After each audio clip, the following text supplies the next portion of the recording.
1999년 6월 29일 서울 송파구 소망유치원 아이들 42명이 1박 2일 여름 캠프를 떠났습니다.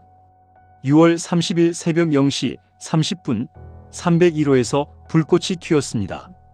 아이들은 3층 301호와 302호 객실에서 단잠에 빠져 있었습니다.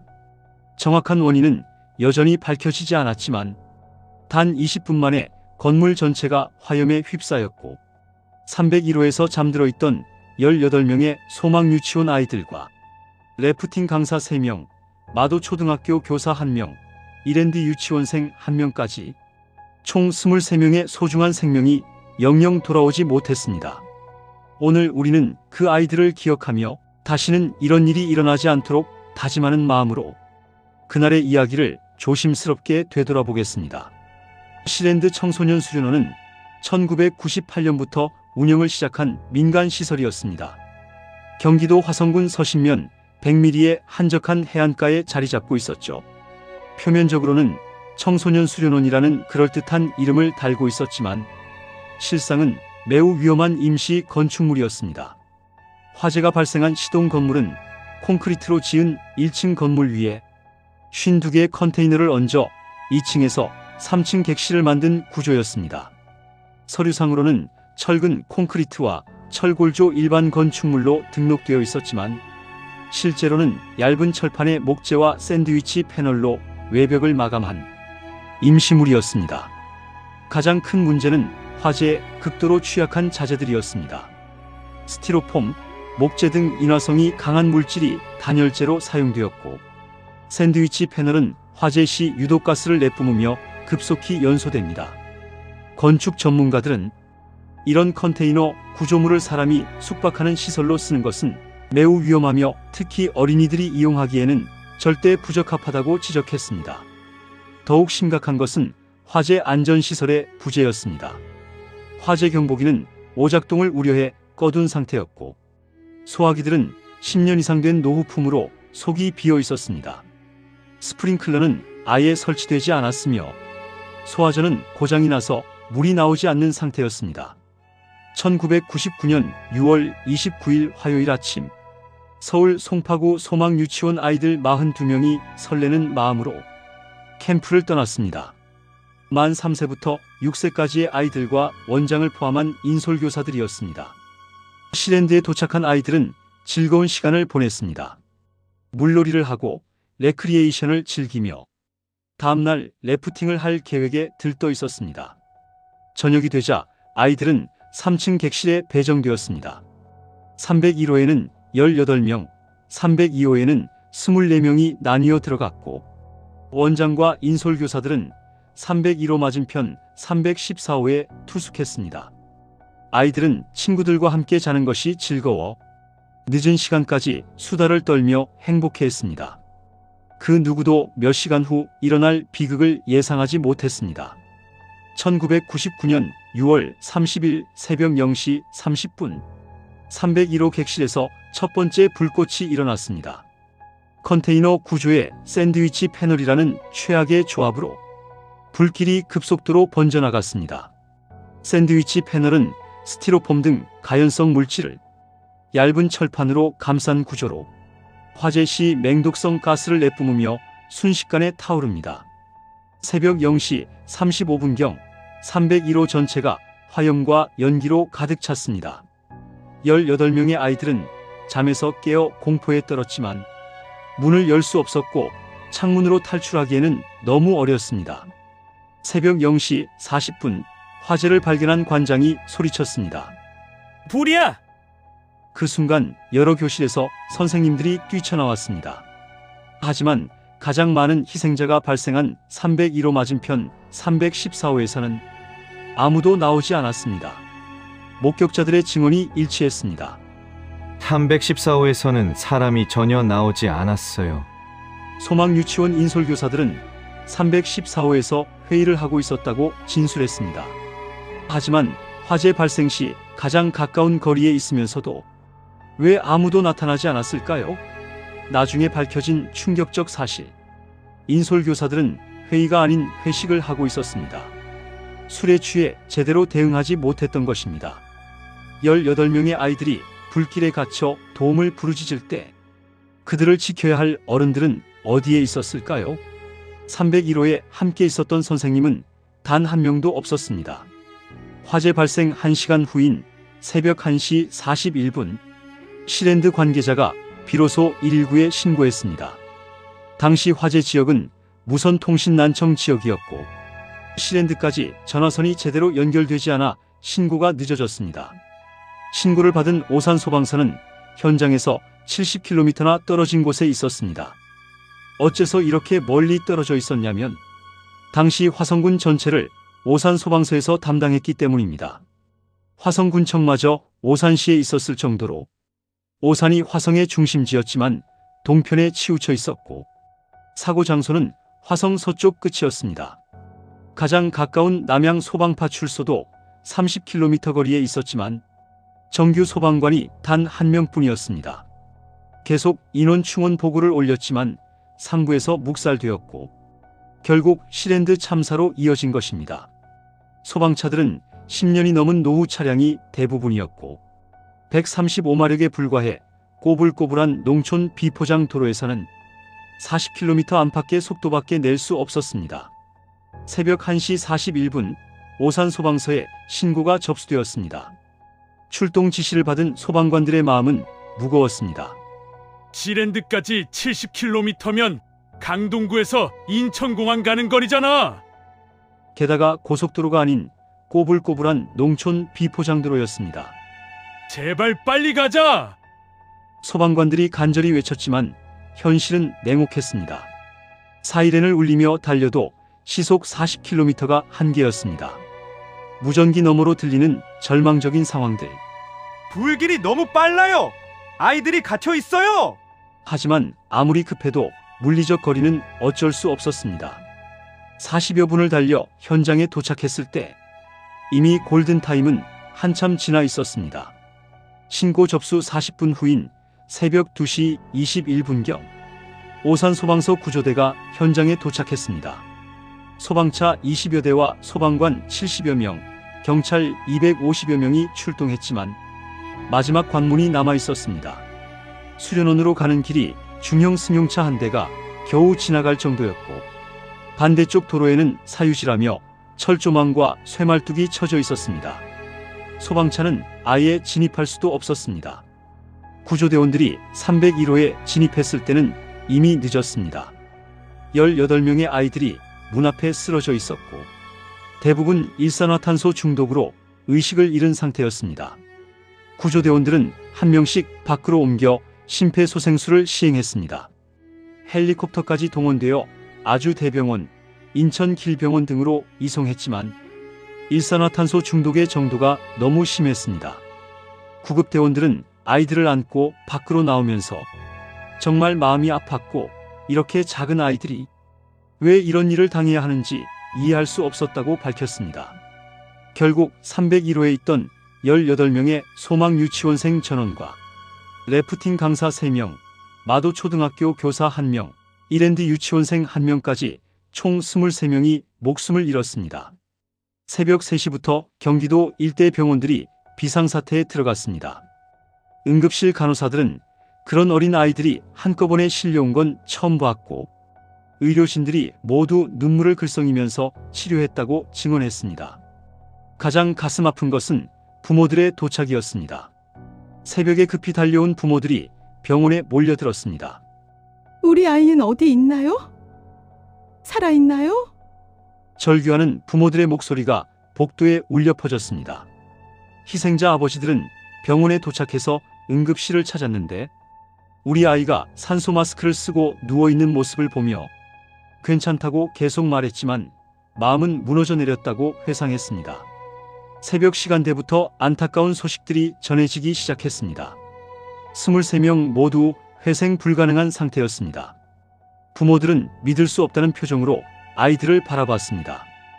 희생자 어머니들은 아직도 믿어지지 않고 어제 다녀오겠다고 인사하고 나간 아이가 이렇게 돌아올 줄이야 상상도 못했다고 말씀하셨습니다. 1999년 6월 30일 아침 뉴스.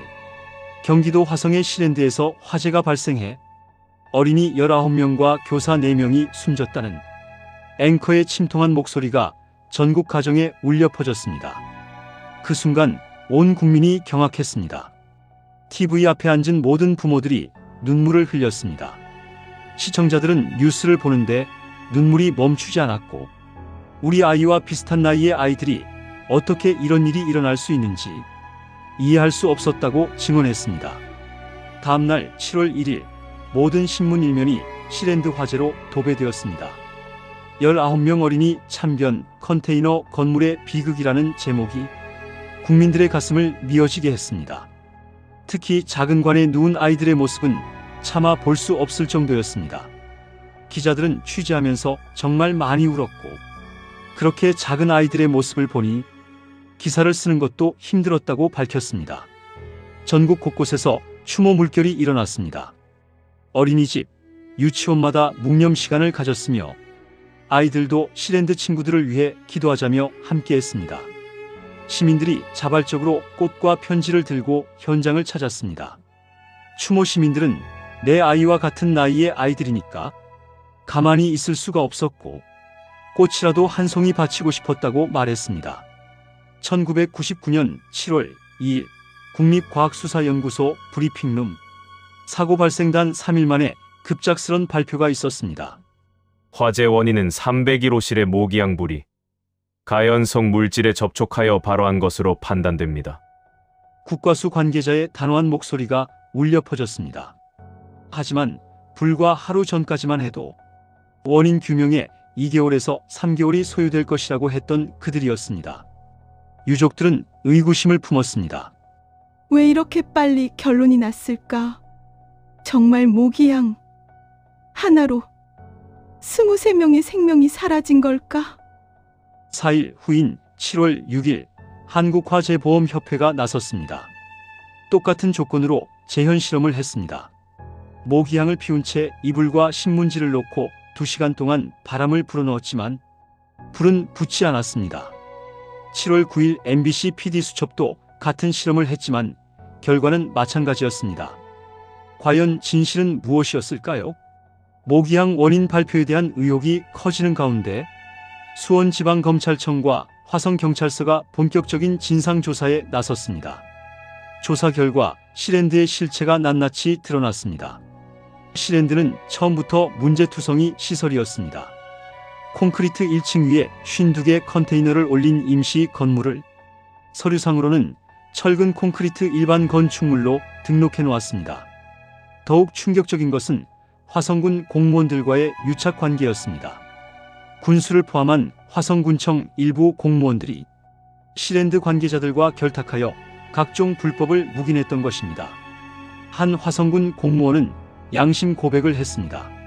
시랜드가 위험한 시설임을 알면서도 상급자의 압력으로 허가를 내줄 수밖에 없었다며 이 내용을 비망록에 남겨두었습니다. 이 비망록은 나중에 관계자 처벌에 결정적 역할을 했지만 양심 고백을 한 공무원은 조직에서 냉대받으며 결국 다음 해에 명예퇴직을 할 수밖에 없었습니다.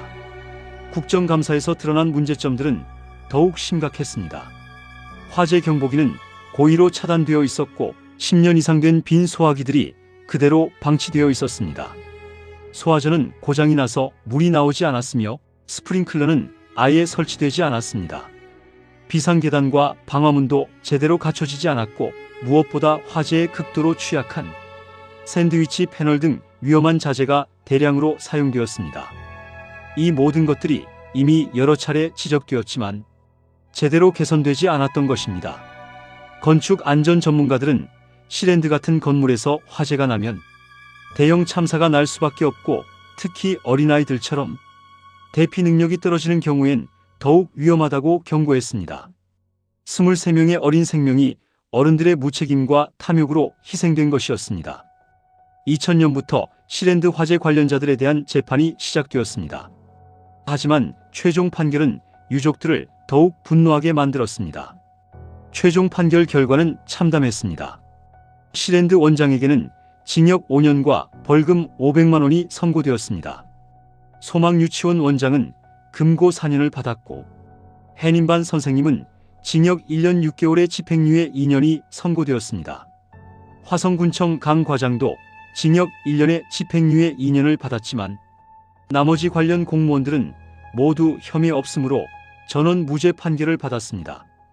유족들은 23명의 소중한 생명이 사라졌는데 고작 이런 가벼운 형이 전부냐며 분노했습니다.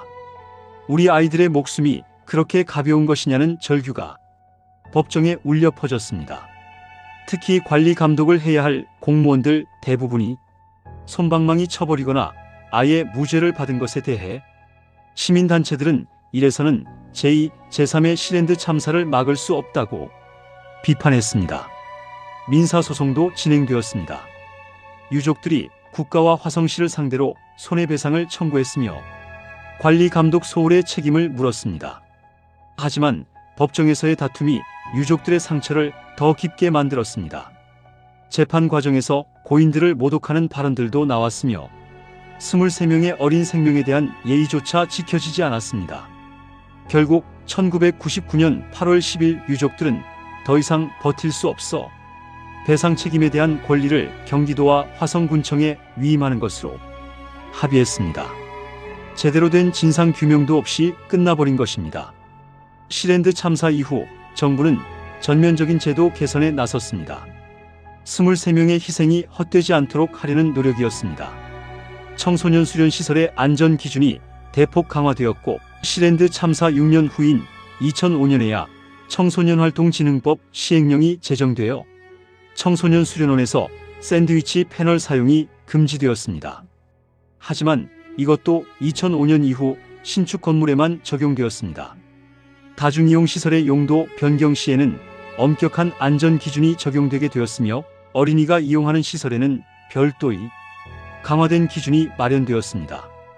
또한 소방시설 설치 기준도 강화되어 스프링클러와 자동화 재탐지 설비 설치가 의무화되었습니다. 하지만 이런 법 개정도 너무 늦었습니다. 1999년 7월 2일부터 23명의 장례식이 치러졌습니다. 그 어떤 장례식보다 비통하고 아픈 시간들이었습니다. 온 국민이 함께 애도했습니다. 장례식장마다 조문객들이 끊이지 않았으며 모르는 사람들도 꽃과 편지를 들고 와서 마지막 인사를 했습니다. 조문객들은 내 아이와 같은 나이라서 남의 일 같지 않았고 그 아이들을 위해 기도하는 것밖에 할 수 있는 게 없어서 마음이 너무 아팠다고 말했습니다. 23구의 관이 화장터로 떠나는 모습을 보며 그 길에도 수많은 사람들이 나와 마지막 배웅을 했습니다. 작은 영혼들이 하늘나라로 떠나는 길이었습니다. 20년이 넘게 지났지만 시랜드 참사는 잊혀지지 않고 있습니다. 매년 6월 30일이 되면 추모 행사가 열리며 유족들과 시민들이 함께 모여 희생자들을 기립니다. 화성시에는 추모공원이 조성되어 있습니다. 추모공원 관리자들은 매년 많은 분들이 추모공원을 찾아주고 특히 어린이집, 유치원에서 단체로 와서 안전교육을 받아간다고 밝혔습니다. 전국의 어린이 안전교육에서 시랜드 사건이 빠지지 않습니다. 이런 일이 다시 일어나지 않도록 우리가 조심해야 한다며 선생님들이 아이들에게 안전의 중요성을 가르칠 때 항상 언급됩니다.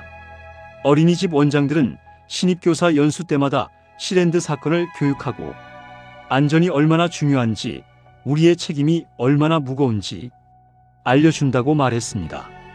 시민사회에서도 지속적인 관심을 보이고 있습니다. 어린이 안전 관련 단체들이 시랜드의 교훈을 잊지 않으려 노력하며 정기적으로 안전점검 캠페인을 벌이고 있습니다. 시민단체 활동가들은 시랜드 같은 참사가 다시 일어나지 않으려면 지속적인 관심과 노력이 필요하며 잊으면 안 된다고 강조했습니다. 23명의 희생이 헛되지 않도록 하는 최소한의 예의입니다.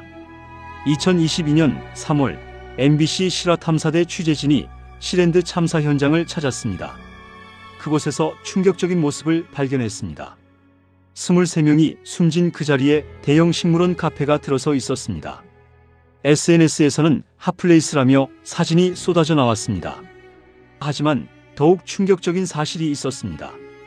이 카페의 운영자는 다름 아닌 시랜드 대표 박 씨였습니다. 징역 5년을 받고 복역한 바로 그 사람이었습니다. 참사가 일어난 정확한 그 자리는 카페 주차장으로 사용되고 있었습니다. 매년 6월 30일이면 유족들이 찾아와 추모하는 바로 그 장소에 모르는 사람들이 차를 세우고 커피를 마시고 있었습니다.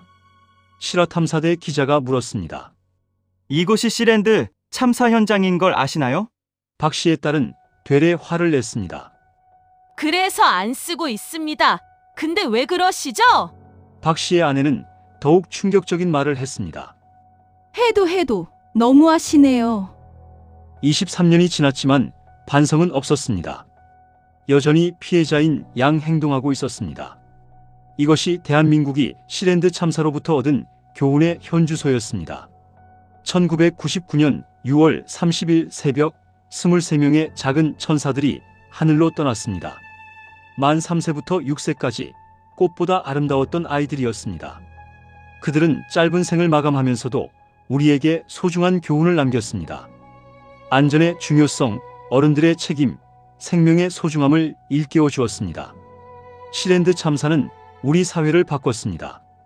어린이 안전에 대한 인식이 근본적으로 달라졌고 법과 제도가 정비되었으며 국민의식이 성숙해졌습니다. 하지만 가장 중요한 것은 이 교훈을 잊지 않는 것입니다. 23명의 작은 천사들이 목숨을 바쳐 우리에게 준 메시지를 결코 헛되이 하지 않겠다는 다짐입니다. 안전은 결코 당연한 것이 아닙니다. 언제든 순식간에 무너질 수 있다는 것을 23개의 작은 별들이 우리에게 가르쳐 주었습니다. 오늘도 끝까지 함께 해주셔서 감사합니다. 여러분도 이 사건을 기억하고 계신다면 구독과 좋아요로 응원해 주세요.